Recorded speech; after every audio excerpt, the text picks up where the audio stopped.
અહીંયા બાકી અહીંયા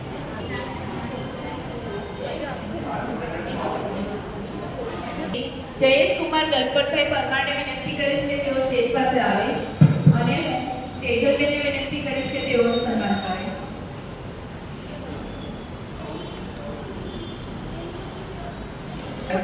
અમારા સંસ્થા તરફથી અભિનંદન.